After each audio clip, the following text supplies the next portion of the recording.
to take control of your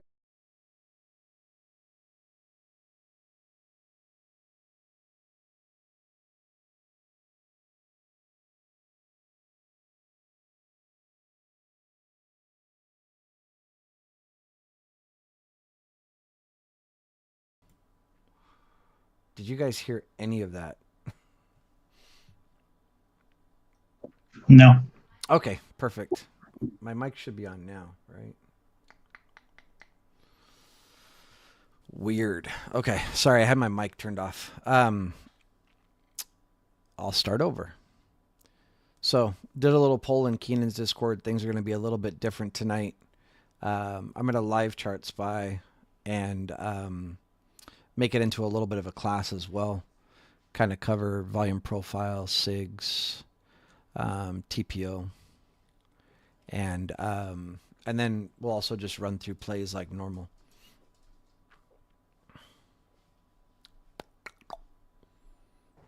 What's up, everybody?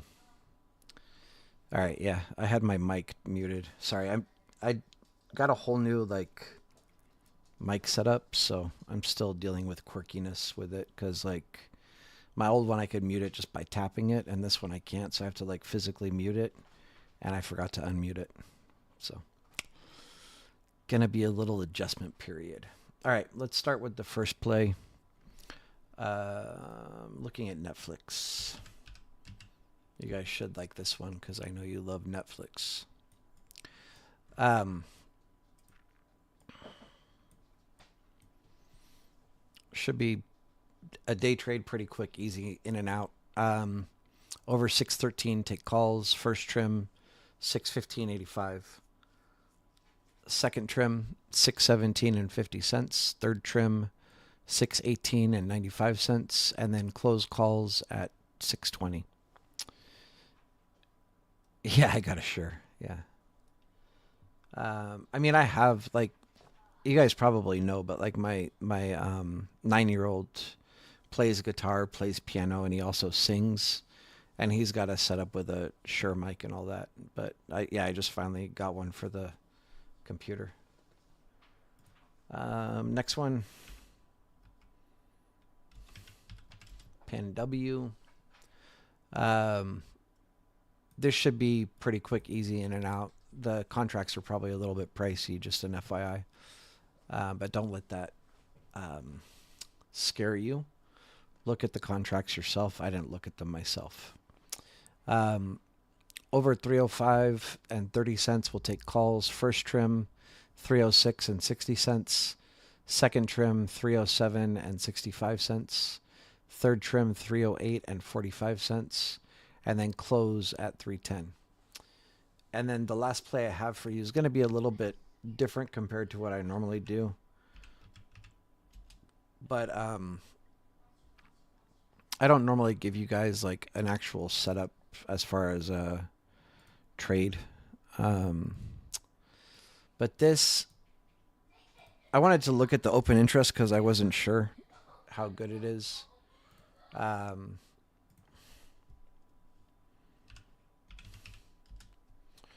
on Upstart. And the only thing I didn't really like is the spreads. Um, but then if you get the, like the close to in the money, the spreads are good. Even if you went with the $33.50 ones, the spreads are good. They're just going to be more expensive. If I was going to go with any of these, it would be the $33 ones because the open interest is huge. Open interest on 33.50 is pretty scary. Open interest on 34 is decent, but again, the spreads start to get ugly here. So yeah, like $36. The spreads are they're okay. I would just make sure if you do this, if you do the $36, just try to make sure you get a good fill, like as close to the bid as possible and not at the ask. Okay. Um,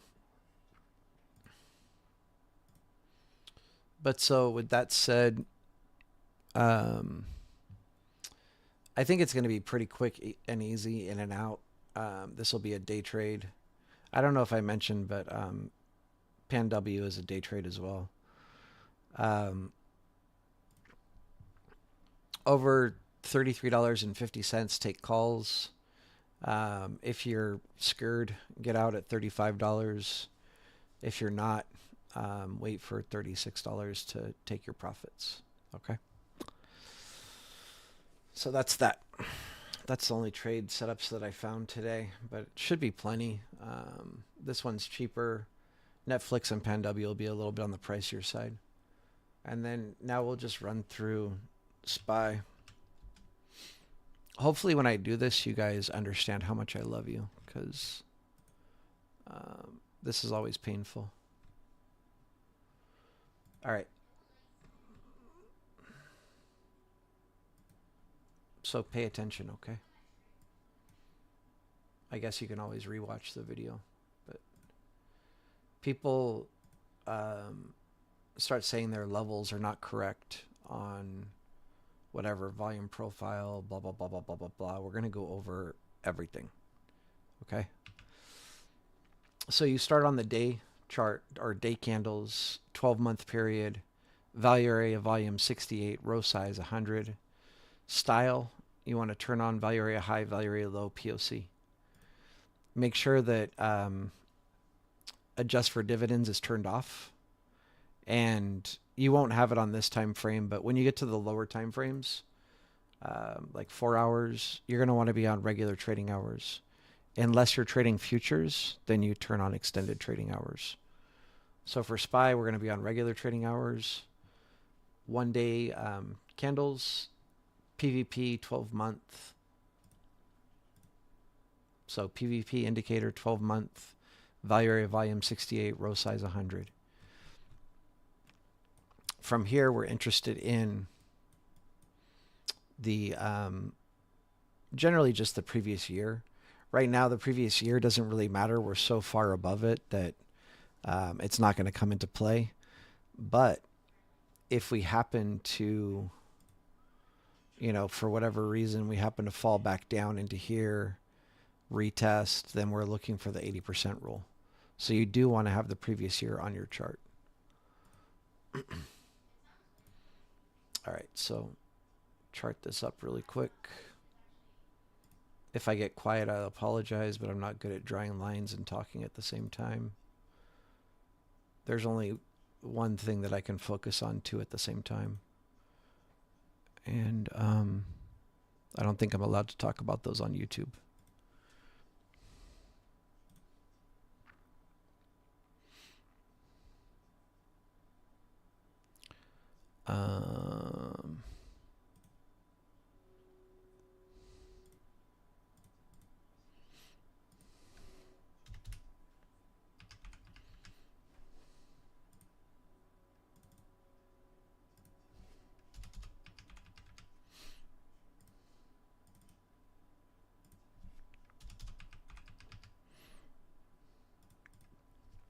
All right, so once we have our previous year, we're going to go back to our PVP indicator, and we change this to 1 month.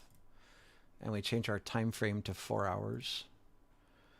And just so that you know, it is important that you draw the levels, because when you change time frames on the candles, the levels do change. So that's why I draw them in.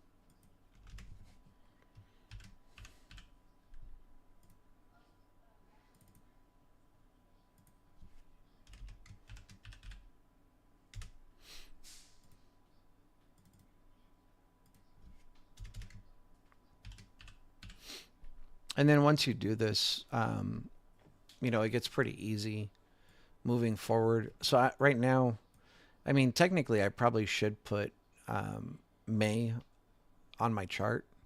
It's actually not a bad idea because we're in May's value area. But like if you look at something I actually trade, like I don't remove the months. Like you can see, I have May on here. Um, but for SPY, I generally just chart like the value area that we're inside of because I don't chart SPY every day other than um, to help you guys. Um, what was I even saying? Yeah, so the only time I really chart SPY is to help out you guys that trade options because I don't trade off SPY at all. Um, so anyway, let's just throw these on here. This is May, right? Yeah.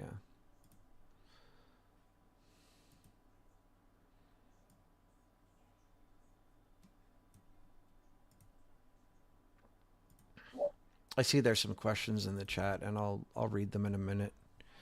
I want to get this charted first, and then I'll look at the questions.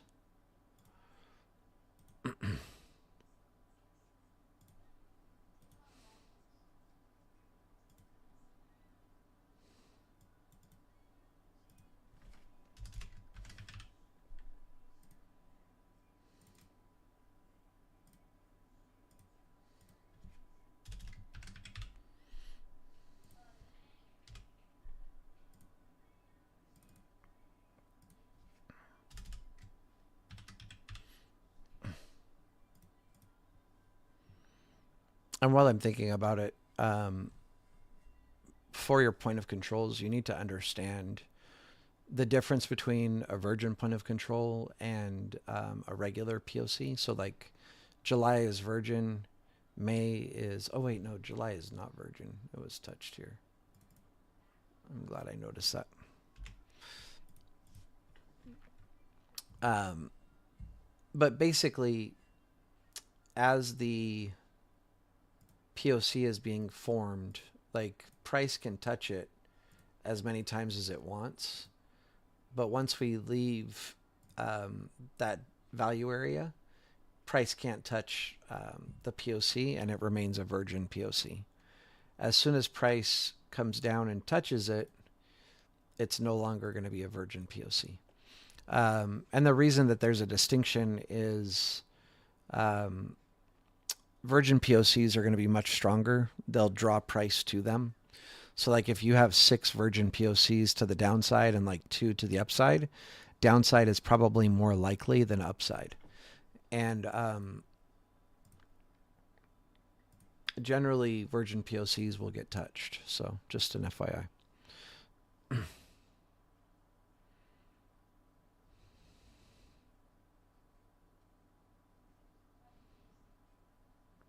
Louis, I don't have a Discord, so my mentor has a Discord.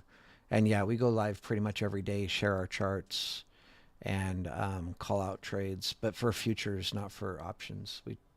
I mean, we do occasionally like call out option plays, but 99% of it is going to be futures. But it's at least the live trading. Um, the Discord really is focused around education and teaching people how to become traders and less on calling out plays, if that makes sense. So we do trade live. We do call out plays live pretty much every day. Um, and again, the focus is really education and teaching people how to be traders and not really like how to follow other people, basically.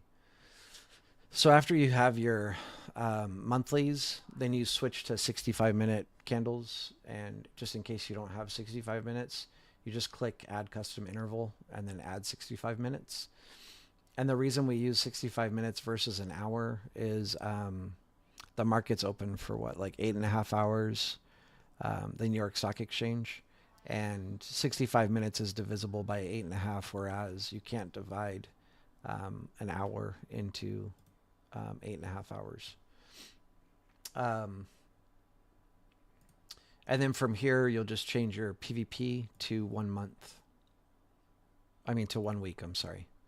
Every other setting stays the same. Value area 60, 68, row size 100, value area high, value area low, POC all turned on.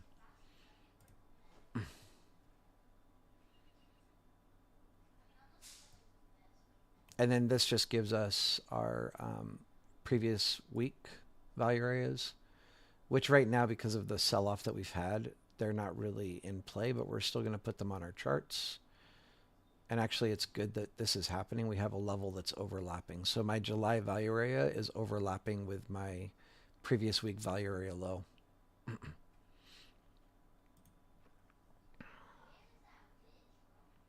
And I'll show you guys how to deal with that.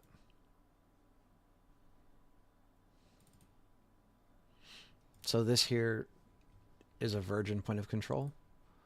So after it was formed, which the week ended here, price has not come back up and touched it.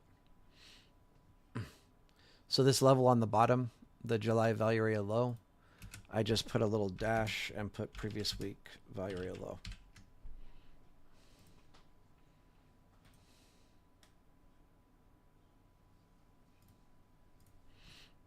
And then once we have these, we turn off the PVP indicator. I don't use it anymore. I go down to the 30-minute time frame, and I would turn on session volume profile, SVP. The inputs are going to be the same: value area volume 68, row size 100, and turn on value area high, value area low, POC. And all that we're really interested in here is our previous day. And I'm going to talk about something important here because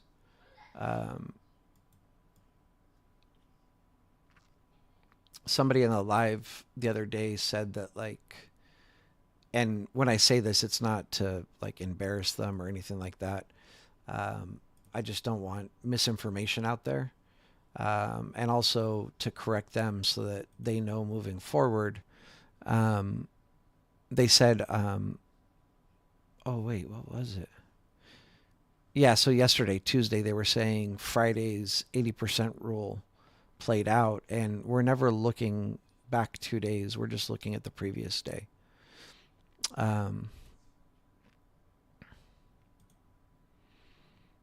So at the end of the market day, the previous day is always going to be a virgin point of control, because it won't matter if price touches it until the market opens tomorrow, and then it would become a POC. Okay. Let me just look through the chat really quick.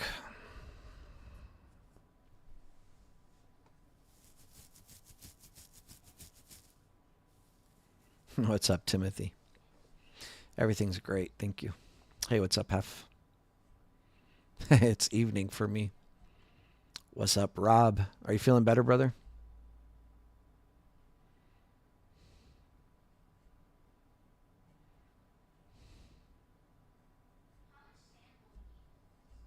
$448.65 for the value area. Let me see.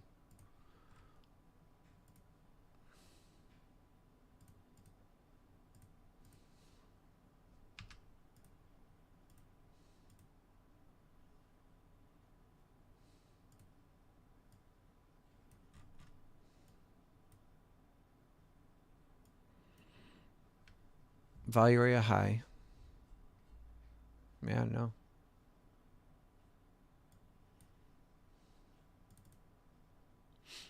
So there's no reason why your level should be off.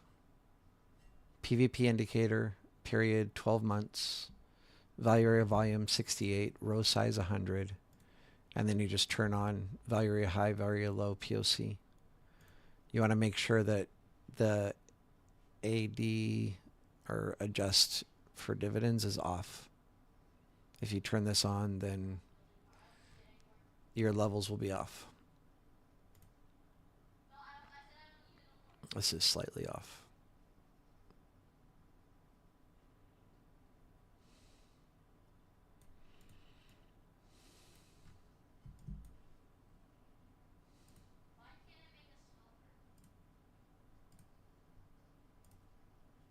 All right, let me finish going back over the chat.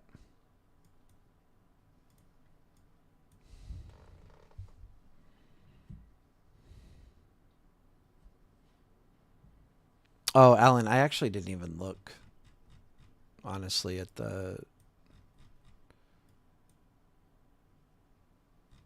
this. Sorry.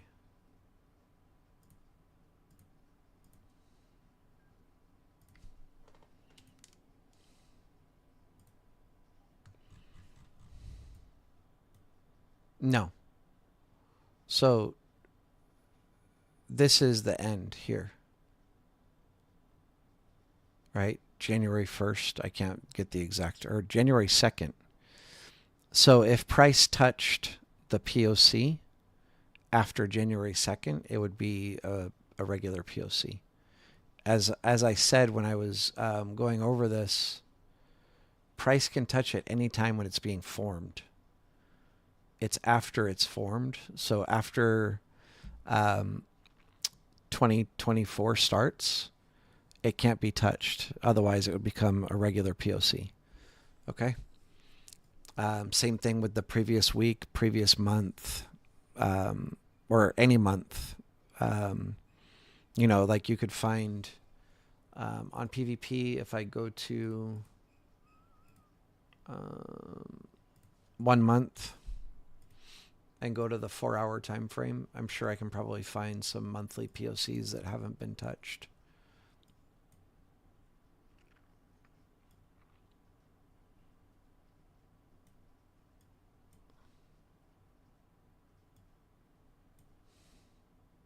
Here's one here.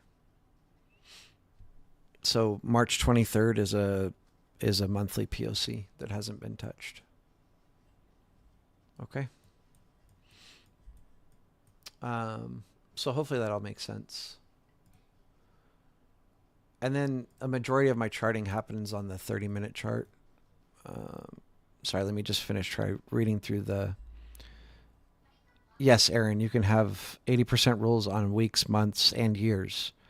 Um,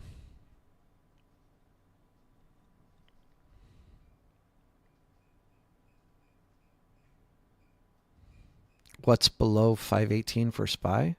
517 would be right below 518.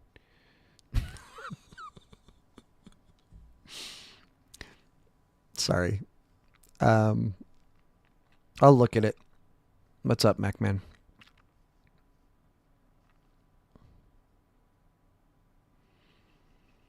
I don't know. College Cash, I feel like I went over it like as thoroughly as I can. It should show up.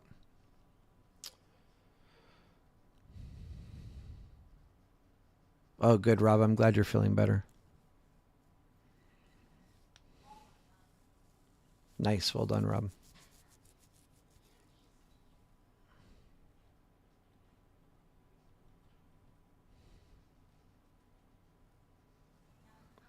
No, for the year, it's going to be 1 day, Alan. David, I would chart them exactly the same as SPY, except for I turn on extended trading hours, except for TPO and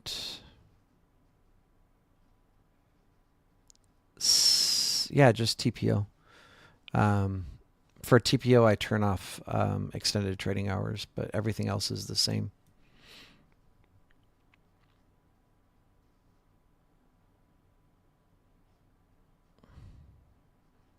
That's awesome, MacMan.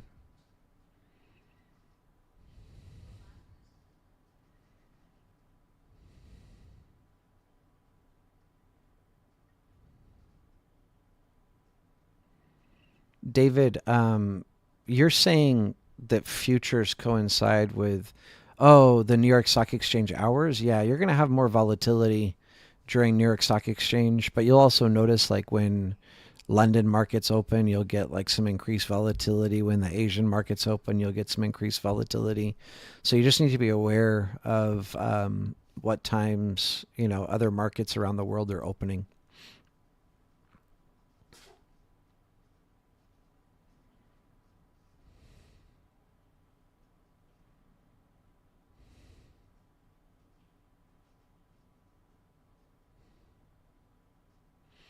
That's weird. I don't know why you guys are getting a different value area than me. Um, Whatever. So from here, I guarantee you, though, guys, there's something that you're doing wrong. I don't know what it is, but there's something wrong. Say that be adjusted zone. Oh, yeah, I already said to turn that off. Um, All right. So from here, basically, once you have everything charted like I do now, moving forward, things get easy. So once a day, you just move forward your previous day value areas. So after the market closes, you just move forward your previous day to the current day for the next trading session.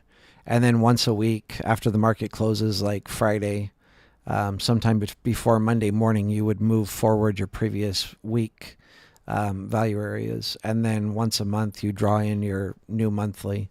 And then once a year, you draw in your new year. So it gets pretty quick from there. What else?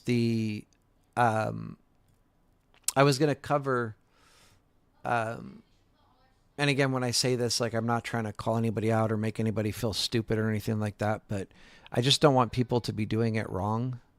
And then they get clapped. When we're looking at 80% rule, we would only be looking at the previous day. So like if we were looking at yesterday, trading today, the 80% rule played out, right? This was our high here. This was our low. And I'm not even going to bother moving the POC because it doesn't matter. And then I trade on 5 minutes. This is just an absolute beauty of a setup. So we were above, right? We're always looking for price to be above the value area for at least 45 minutes, which we got. And then we wanted to dip back inside, and you want 3 5-minute candles to close below. And we're looking for clean, like we don't want it wicking back above. So we got a nice clean break below. We got 3 5-minute candles closing below our level, and then we got a retest, and you would have entered puts, and you play it all the way down to the previous day value area low. So that's 5 points roughly. Actually, it's more than 5 points on SPY if you played it. Anytime you see the 80% rule, you want to take it. But the key is, again, we're just looking at yesterday. We're not looking further back than that. You can trade, weekly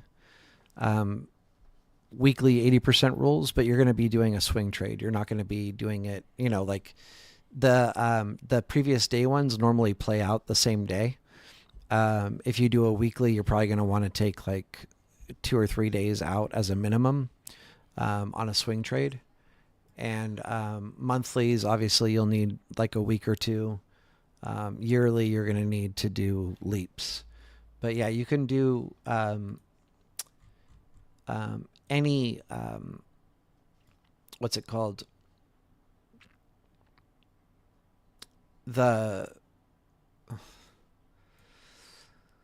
previous day, previous week, previous month, previous year. You can do 80% rules on all of those. But we're not looking for anything further back than the previous, day, month, week, year. We're not looking 2 months back or 2 days back. Okay. And then I guess you could argue like, oh, but it worked. Okay. But it's still not the 80% rule. It might work sometimes and not work other times. It's not going to work out 80% of the time. What's up, Tony? So from here, a few things, right? I have 3 days where we're kind of trading in the same area. So I'm going to be looking at Sigs. For this, you grab the first candle of the first day and you grab the last candle of the last day. It just needs to be at least 2 days or more to do Sigs. And right now we have 3, so we can draw Sigs. And when I do this, I start with my session volume profile on so that I can see the days more clearly. And then once I draw my fixed range volume profile, I turn them off so it's easier for me to see the levels. You start with row size 100, value area volume 68. And then same thing, you're going to want to check value area high, value area low, POC. people will get freaky and they'll check this because they think they're supposed to. Do not check extend right. Okay. I'll show you why you don't check extend right. If I'm doing a fixed range volume profile and I just want to look from this candle to the high here or whatever, then this is my volume profile. If I turn on extend right, it's going to give me everything all the way to here. And so then my fixed range volume profile tool is no longer usable because it's going to go from whatever candle I select all the way to the right, as far as it can to the right. I can't select a specific range. So make sure you don't have that turned on. But anyway, that's fixed range volume profile. With fixed range volume profile, you can also, click your candle. Like basically, if you go from a downtrend to an uptrend, you can click the beginning of the uptrend to the top of the uptrend, and it will show you where buyers were coming in. You can click the top of a downtrend to the bottom of a downtrend, and it will show you where sellers are coming in. These volume shelves, based on which one you're choosing. Right now we're looking at buyers and sellers because I've chose this whole range here. But, if you just pick the uptrend, you'd be able to see the volume shelves, and where you have the larger amount of volume, the larger amount of buyers coming in. And then the inverse for sellers, you would click the downtrend, and that would show you where the larger number of sellers are coming in at those volume shelves. Okay. Once we have this, we're going to do, again, row size 100, value area 68. This is going to be our first sig here.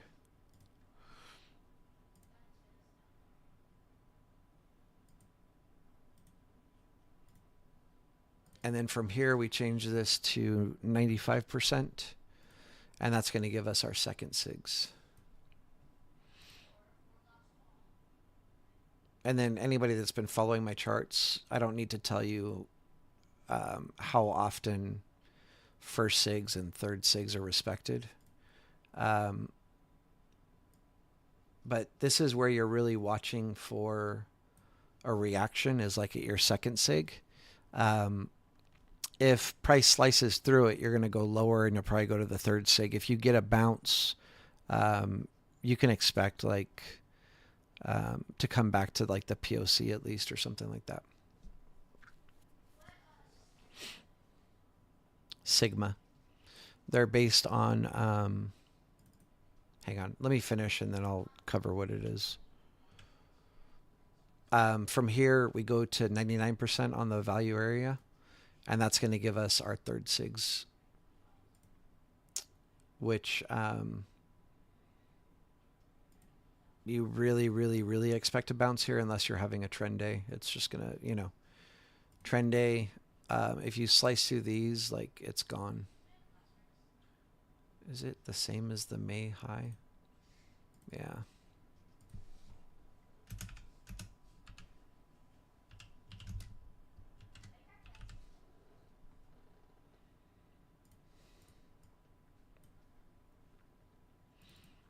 So that's going to be it for Sigs, other than I'll explain better what they are. But you're just basically dealing with a standard bell curve. Let me find it really quick.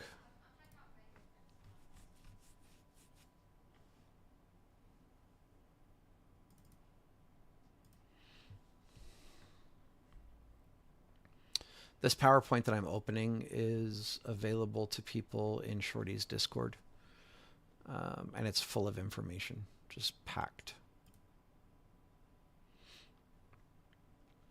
So this is it here where point of control. So this is also talking about volume profile and talking about the Sigs, the standard deviations. So the value area high, the value area low, we're looking at the 68%, just like we do for the first Sig. Point of control is going to be the the area where the largest amount of volume was traded on any given time frame. So like if you're looking at previous day, it's going to be the largest amount of volume on the previous day. If you're looking at previous week, it's going to be the largest area where volume was traded on that previous week. If you're looking at a fixed range volume profile, it'll be the largest amount of volume in that fixed range profile. And then your value area low, your value area high is just that 68% of volume below and above. And then when we look at the Sigs, again, it's just that standard bell curve. You can see here on the bell is 95.4.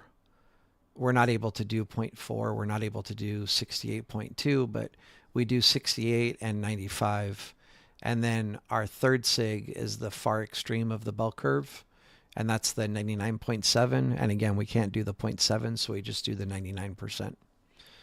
Okay. I don't know if it's explained more.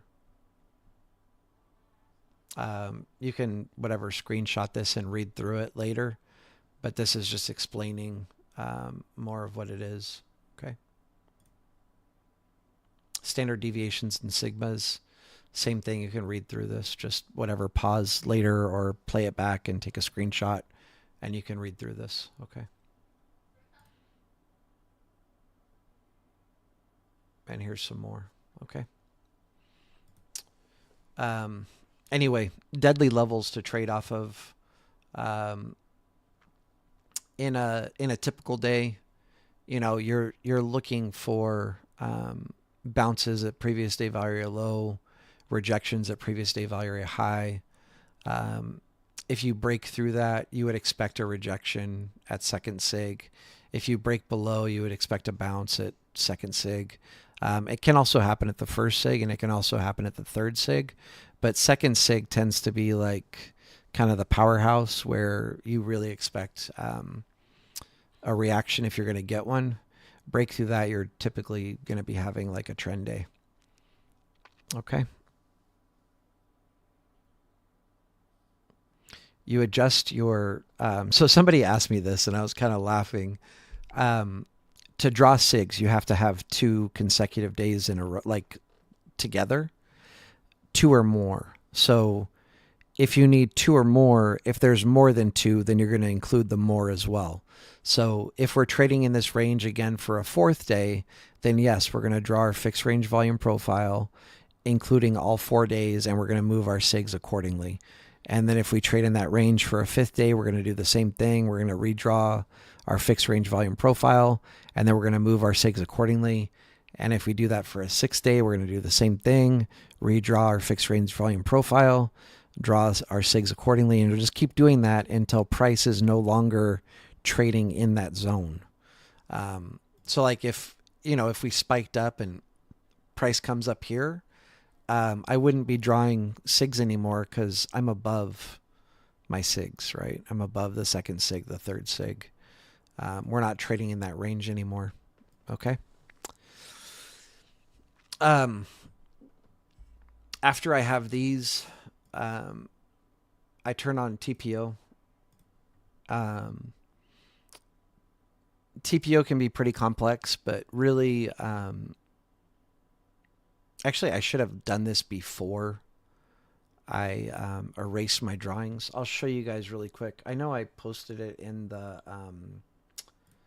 in Keenan's Discord, so let me just find the screenshot I took. Actually, the screenshot will be on my computer. Oh, wait, no, I think I took the screenshot. Never mind. Let me find it really quick in Keenan's, and then I can show you guys how TPOs work.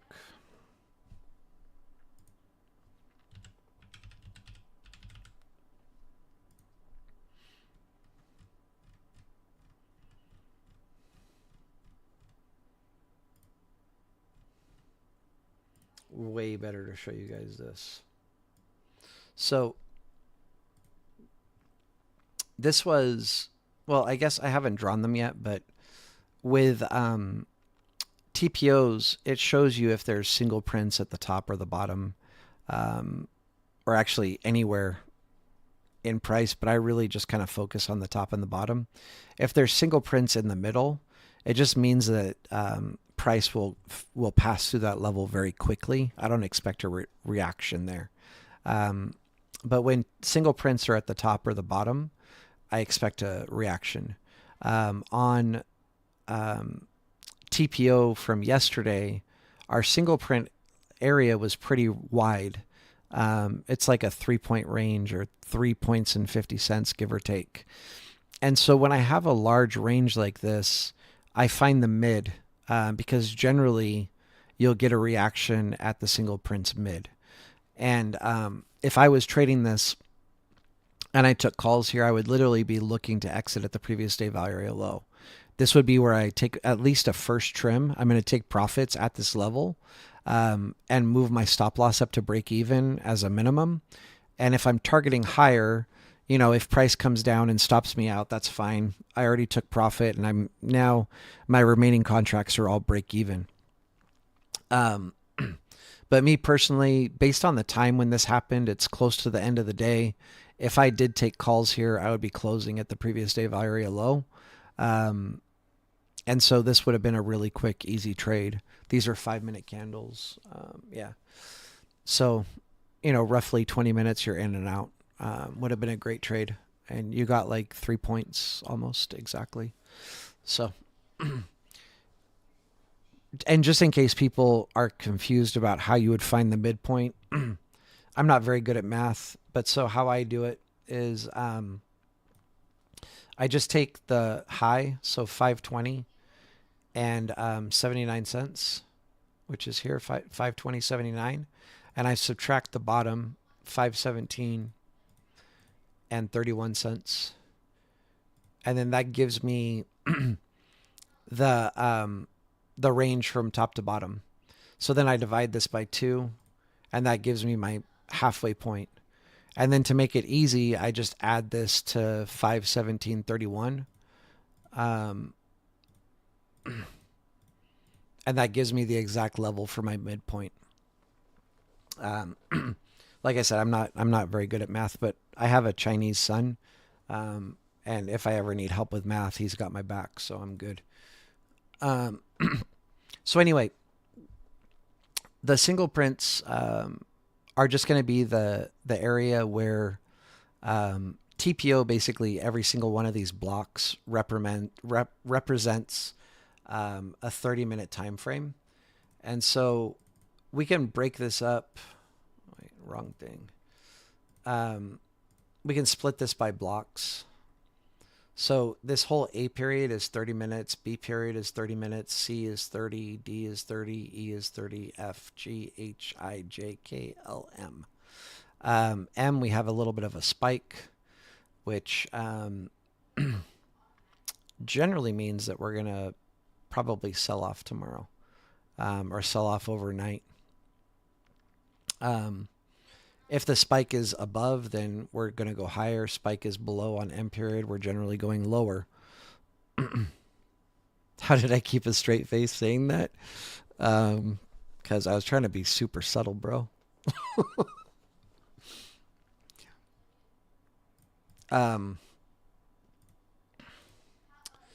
So we have an M period spike. So this is interesting. Basically, it's at my previous day value area low. So this is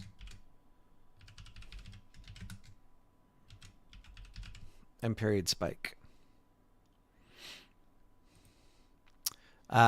We would kind of expect price to slice through this tomorrow.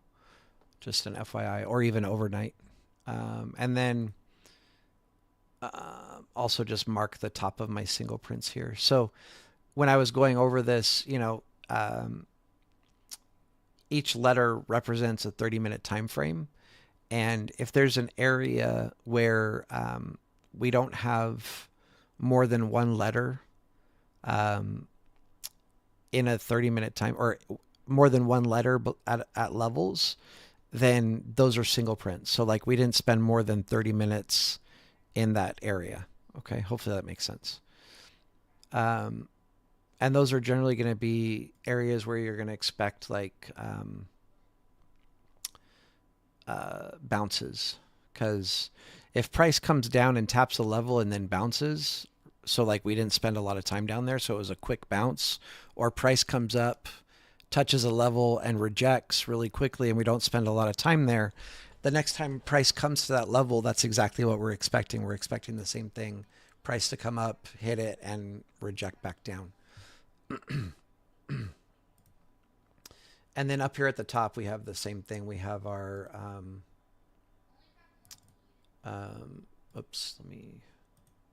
we have single prints above and below.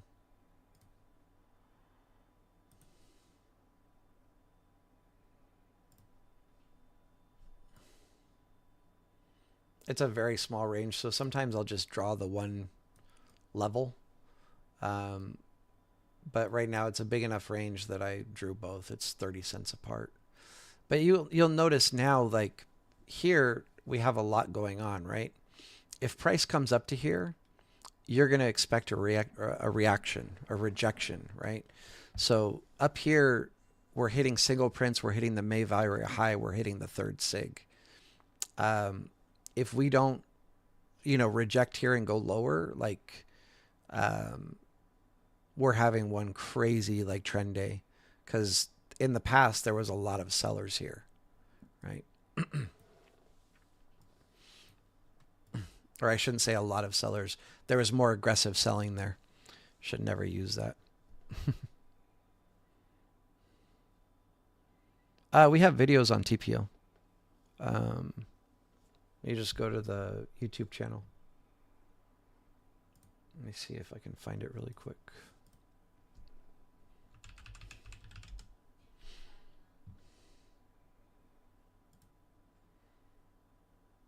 I will say it cracks me up when you guys ask me.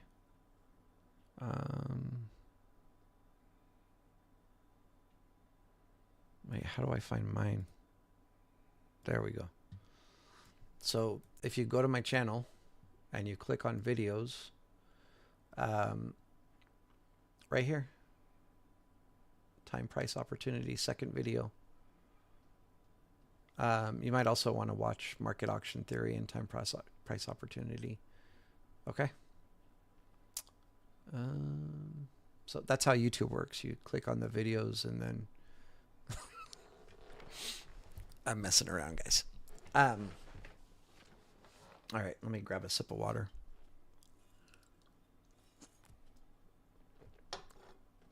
So then we'll cover, I mean, you guys should, a lot of people will already understand how to play these levels where we have single prints, right? And the levels get pretty stacked. Like down at the bottom, we have single prints, the previous day value area low, the M period spike, we have the May value area low. And on the top, we have single prints, May value area high, third Sig, second Sig, single prints. These two areas, if we come here, probability says take puts. And as traders, we always just play our probabilities. And so you want to do a minimum of 1 risk to 2 reward, or 1 to 3 or 1 to 4. But you never want to be risking more than you're making. And so when price comes up here, you slap the trade and take puts. And if it goes against you, you make sure you get out at your 1 risk and don't move your stop loss higher. When price comes down to here, you slap calls and same thing. 1 risk, 2 reward is a minimum and you hope for a bounce. And if it doesn't happen, then you're going to be having a trend day and price will be going lower. There's a chance that we get a reaction, first Sig, second Sig. But with, like I said, with this M period spike, I would expect price to slice through this, and I wouldn't be trying to take calls here. But I would be taking puts here if we come up to here. Okay? Here you need to wait and see how things react because there is a chance of a bounce, but there's also a chance with the spike on the M period at the end of the day that we slice through this tomorrow. Okay? So that's TPO kind of very briefly and roughly explained. Single prints explained. We went over yesterday's single prints because it was this huge period at the A period. whatever it was, like almost a 3-point range. So then we found the mid, which was whatever 15, I don't even remember, like 1905, I think. And that's right where we bounced. And if you took that, or no, it was 15, whatever, I don't care. But we found the mid, and that's where you would have looked for calls. And if you took it, it came back up to the previous day value area low, and that's where you should have been looking to close. What we didn't talk about is poor highs and poor lows. And all that is like where we have more than one 30-minute candle in a range. So down here at the bottom, you can see this is all single prints. And up here, we don't have any single prints. We have a poor high. So we have F period and G period that were in this where price was trading up here. So basically the way that you look at these is going to be like, I've talked about this before, like where if price comes down to a level, let's just say, and quickly touches a level and then bounces really high from that level, the next time price comes to that level, we would expect a bounce because we got a really strong reaction last time. If we come down to a level and we tap it and then bounce a tiny bit, and then we tap it again and bounce a tiny bit and tap it again and bounce a tiny bit, tap it again, bounce a tiny bit, that's going to be a weaker level. So basically you think of it like a battering ram hitting a door. The more times I hit that door, the weaker and weaker it's going to get. And eventually that level is going to break and you're going to go through it. So when you see poor highs like this, you expect, it's also like an incomplete auction. You expect price to break through this and go higher the next time price visits this area. And we can probably look at it, like we'll draw it out here and we'll look what happened the next day. But so you draw your poor highs. So basically here and here.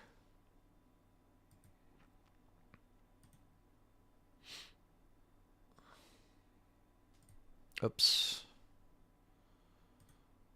Poor high, poor low is basically the same thing, just one's on the top and one's on the bottom. Where poor highs, we're expecting price to break through and go higher. Poor lows, we're expecting price to break through and go lower, right? So let me replay and get rid of that day. And then let me turn off TPO so we can actually see the candles. And so,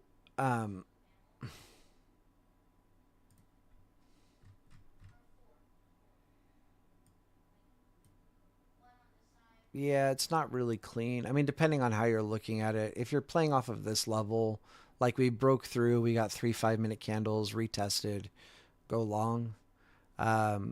Did the same thing. See, me personally, if I was playing this, I'd probably be targeting the May POC. Was this Tuesday? Yeah. And I probably would have gone long here on this retest. And as you can see, price dipped lower. I don't think I would have been stopped out though. So you always want to have a plan. Like I talked about, 2 risk, 1 reward. My target is my May POC. My stop loss would need to be, as a minimum, as worst case, my stop loss needs to be here to risk $1 to make 2. As it gets closer, like I'm at a 3.5 to 1. Me as a trader, I would want my stop loss to be below the entire poor high range. And I would also be paying attention to this candle here where it tapped it and, so I know this is a very strong level. If price happened to come to here, it might tap it and go. And I also kind of want to be aware of like this wick here. I'm just trying to show you guys like how I think when I'm looking at trades. And so if I was a market maker and I'm trying to take people's liquidity, I would literally be like looking, okay, people are going to jump in calls here. Let me bring it down to the port, to the, the far side of the poor high, and then go and hit my profit target. Grab people's liquidity and then go, right? And so me as a trader, I know I want to be below this poor high range, especially with this spike right here where we came down, tapped it, and just ran. Um, and then I know I want it to be a little bit below, right? So like as a market maker, I'm not going to come exactly to this level because like people's stop loss is going to be right there. I'm going to need to dip below it a tiny bit to get everybody out and then go. So that's how I think when I'm looking at trades. I would also be, again, looking at this wick right here, wanting to have my stop loss below that a little bit. And then I'm good with this. Like you could make an argument that like, oh, stop loss below here would be better. Yeah, sure. But at what point, like, do you stop trying to go lower and lower and lower? This would be amazing. Like, and it's doable, like, you're still better than 2-1. But for me, I'd probably be targeting, like somewhere right around here. And it's, of course, it's easier said after the fact, but this is kind of what I look at when I'm setting up trades and figuring out where to enter, where to exit, so on and so forth. Okay. And there's really just no excuse like to not plan your trade. If you're saying like, oh, like I don't have time, bullshit. When price left this, you have 5, 10, 15, 20, 25, 30, 35, 40, 45, 50. You had 50 minutes to plan your trade, knowing that if price comes back to the poor high level that you want to take calls, you had 50 minutes to draw your levels, figure out your stop loss, figure out your take profit, and your entry you should already have on your chart. Okay? So, like I said, on poor highs, poor lows, we expect them to get broken through. This was the poor high here on Monday where we have the, these two candles up here. And so the next time price comes here, like we kind of tap the door, and then finally broke through, came back, retested, and went way higher. So that's what you're really looking for with poor highs. Same thing with poor lows. Oops, I did not want to do that. On the M period spikes, they're a little bit trickier to play. I'm on replay. I'm so confused right now. M period spikes, like you're actually expecting price to slice through this the following day. Okay.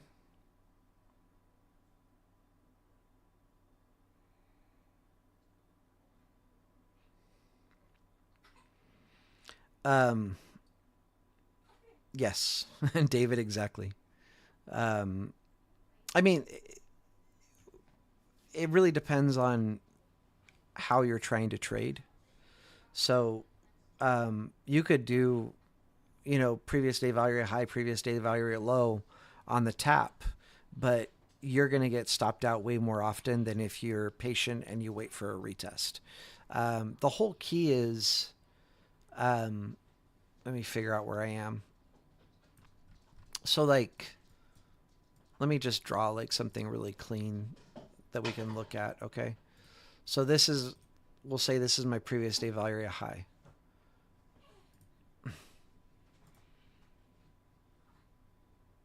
This is my previous day POC or VPOC. And this is my previous day value area low.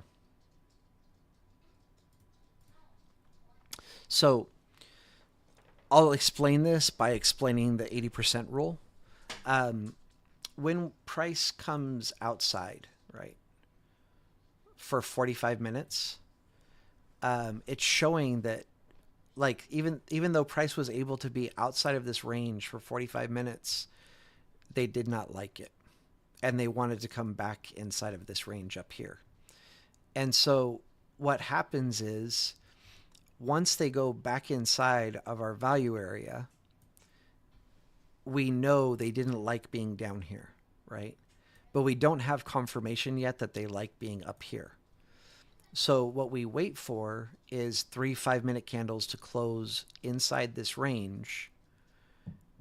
And that's saying, hey, I like being up here now, right? So that's confirming 15 minutes of confirmation that they like being in this range. If we get a retest, basically a lot of people are aware of this level,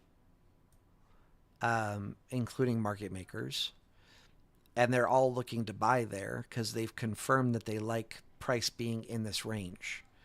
And when this happens, there's an 80% chance that we go to the far extreme, which is our previous day value area high, right? So if you're impatient, you can wait until they come in, and like as soon as they cross the previous day value area low, you could grab calls, but then there's a chance that they do this, which is actually like one of my favorite setups. When price comes up and immediately rejects back down, I do the opposite. I jump in puts, or actually I take shorts because I trade futures.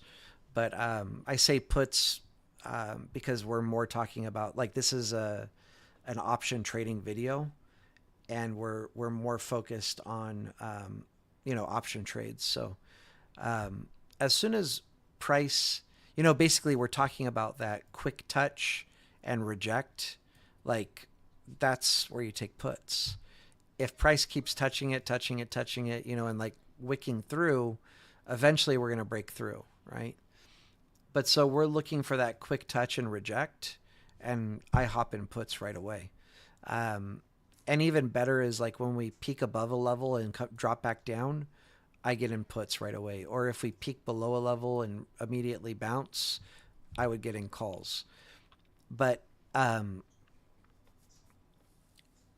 we're talking about different things. And when I say this, it's not cockiness or I'm better than anybody. But I probably have more experience than the average person watching the video right now. And when you're the average person watching the video, you want to be patient and wait for that confirmation, retest, and then get in. Because when I get in something like this, I'm not just looking at the spike above and fall or reject. I'm also looking at other confluences like footprints and order flow and all kinds. Like I look at a lot of stuff, volume. So I'm looking at a lot of things, but if you're trying to make it simple and be successful, like especially if you're doing one trade a day, I think there's like one person in Keenan's Discord that only trades the 80% rule. And I remember like they showed me their P&L and they are crushing it. They don't trade every single day because the 80% doesn't set up every single day on, they don't make they're not able to trade every single day if they're only trading SPY, because we don't get an 80% rule every single day. But they're probably getting like 2 to 3 trades a week, and 80% of those trades work. And when you're trading an 80% rule, you're catching like a big range, right? And so the trades that do work, they're making a ton of profit on, and they just absolutely kill it because they just only wait for good quality setups.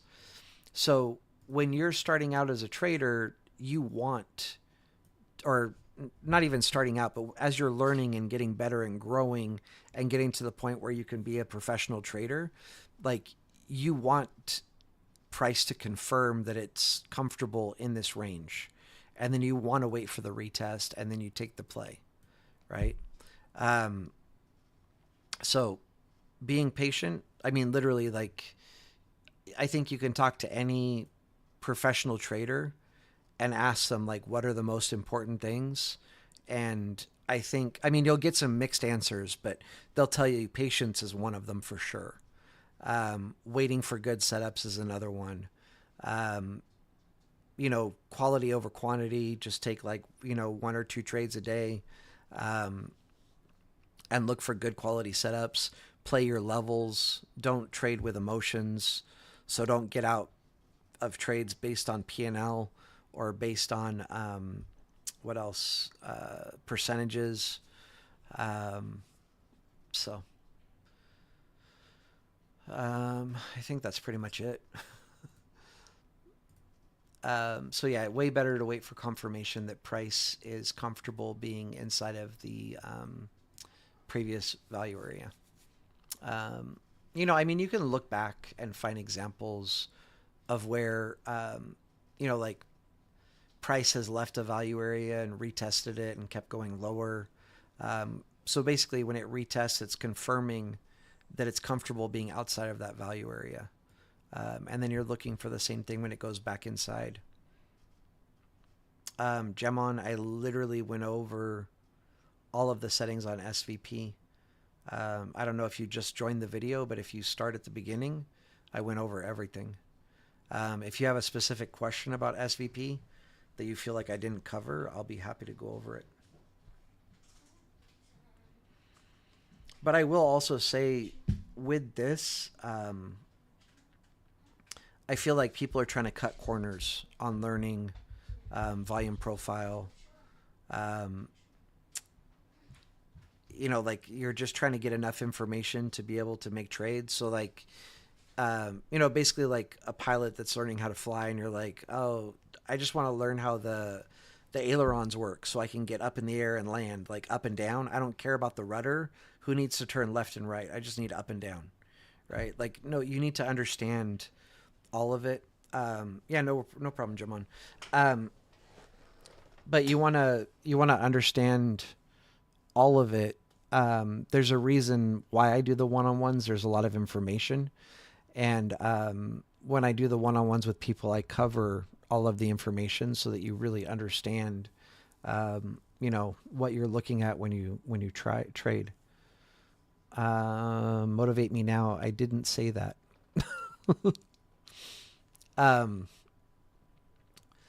But yeah, there's a chance that it's bearish.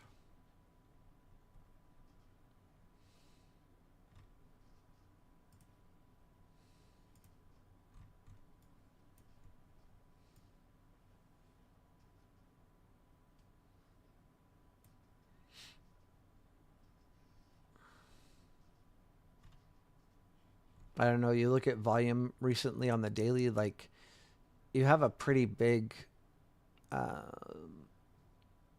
actually you have a huge green volume here. The last time we had volume of this size was in March on this candle. But I mean, it is a green candle, but there's a lot of selling. It's a massive wick from the top, right? And then this is a decent size volume as well. And it's a green candle, but there's also a massive wick where we're selling at the top. And then today's volume is lower than the last 2 days. It's a red candle. We're also wicking from the top. We pushed a little bit higher. You could make an argument for a bearish scenario. And I mean, the argument is like,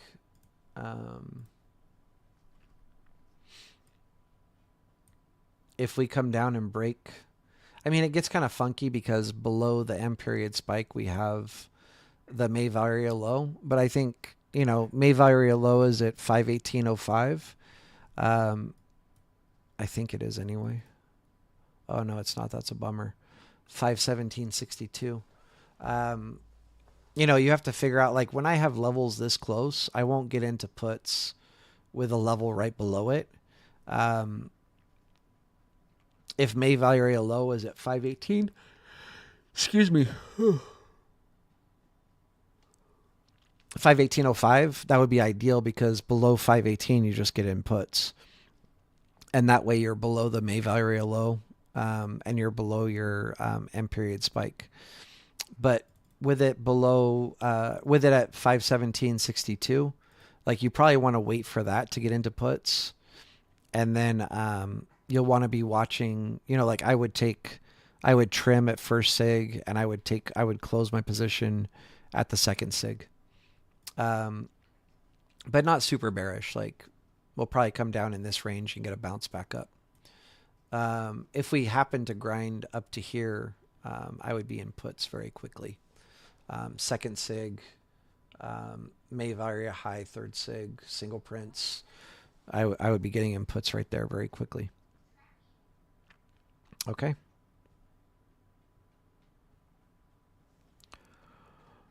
Alrighty. I think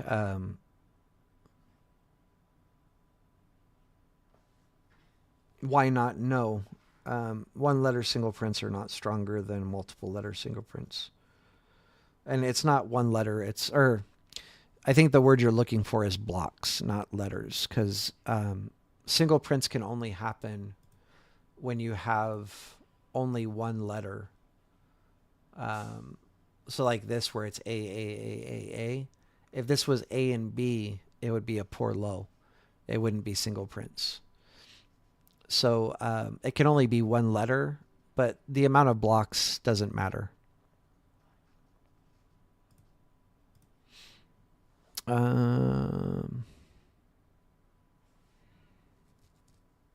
Just making sure I didn't miss anybody's questions or anything. Yeah, no worries, Alex.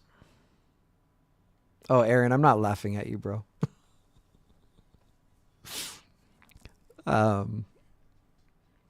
Sorry, you have to have, you got to have a sense of humor to be in my my videos.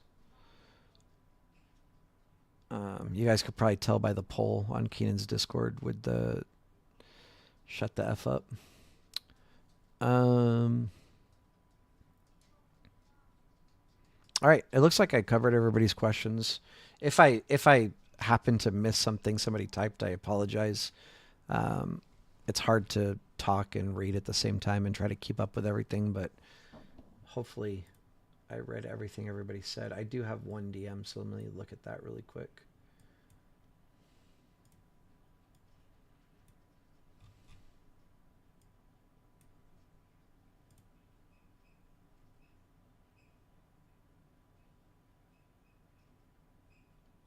Oh, that's a private DM that I'll have to answer later. I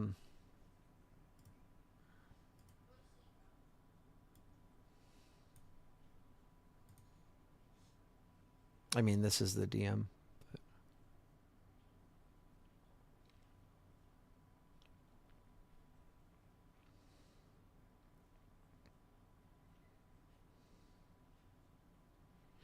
I mean, I can see one thing wrong on your chart. You have the 50 SMA, and you also have 9 EMA, it looks like. I would get that crap off your chart. And then this noise down here, RSI.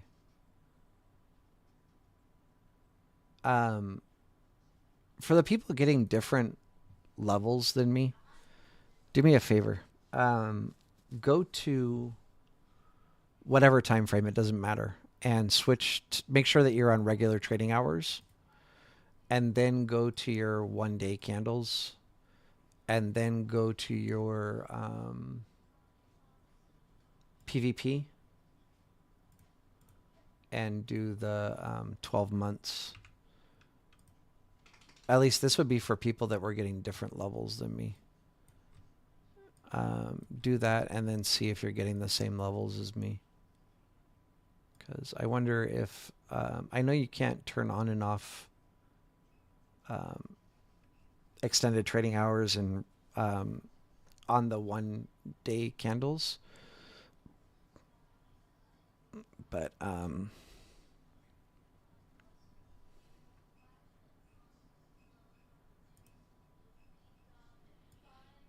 yeah, I mean, everything looks good. Your settings are all good here, at least.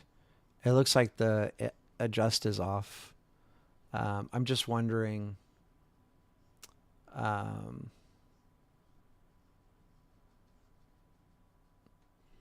if the extended trading hours have anything to do with it.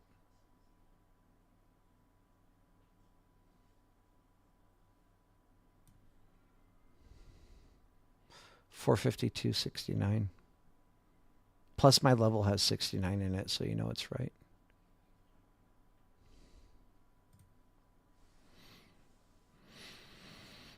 Why not? The baby's doing great, thank you.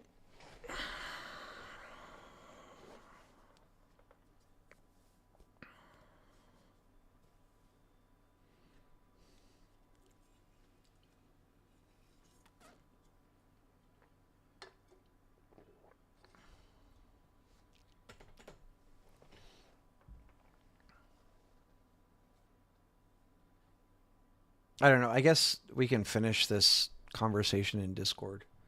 Because I don't want to just sit here with like dead air, dead silence for a while.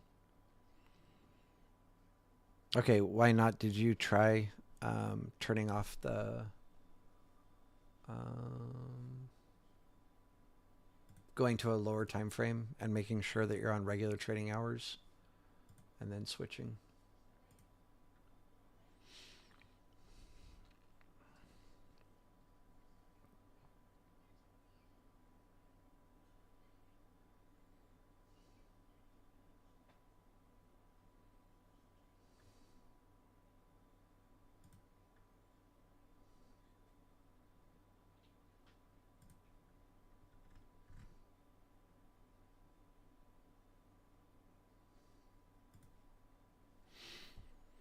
Yeah, so anyway, all right, Alan, did it work or no? Oh, it still have the same level. That's weird. I don't know. We'll have to look into it. Um, every time that I've had an issue like this, it's been like somebody has the adjust on, or they're on extended trading hours, or they're not paying for live market data, which I don't see how that would affect an annual volume profile. That's weird. You guys all have the same level and I have a different level. Maybe mine's wrong. Who knows? I don't really care, honestly. I mean, like, personally, 4 points on a yearly value area, I'm not really stressing over it too much. Yeah, so I wonder if everybody else doesn't have live market data that's having that issue. That would be weird if that's what it is, but it's possible. I don't know how you would not pay for market data. You guys trade 10 minutes in arrear. So like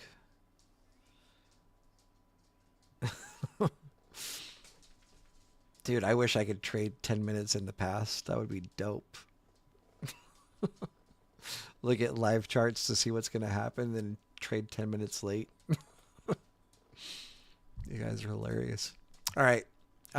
Anyway, I mean, we can continue this conversation about the value area and why you guys are getting a different level. I wonder what it is. That's weird. In Discord. Because I know we're not going to figure it out right now. But I'm going to get off I'm going to end the video because I think we've covered everything. Oh, I just saw Miss Free retracted the question. I wonder what it was. Yeah, so anyway, I mean, we've got some good plays, some good setups for tomorrow.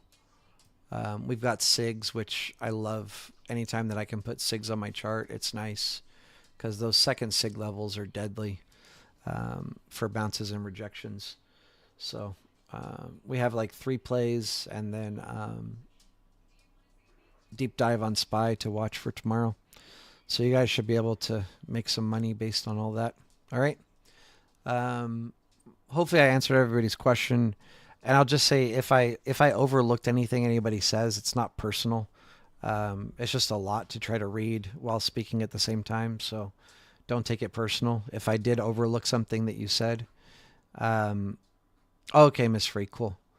If I did overlook something that anybody said, just feel free to DM me. I'm not ignoring you, I promise.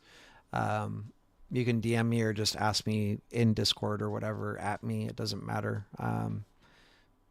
I don't ever intentionally ignore anybody. So like if you do at me in Discord and I don't reply, I probably just didn't get a notification. I try to be pretty vigilant about going back and looking at my notifications on my phone to make sure that I didn't miss anything. If somebody asks me a question or whatever. So if I ever don't reply, just ask again. It's not personal. Just have a lot going on. And Discord's kind of funky. There's no way there's no audio. All right. Anyway, I'm going to take off. Much love, everybody. I hope you all crush it tomorrow and make some money. So much love, much respect. Peace out. We'll see you next time.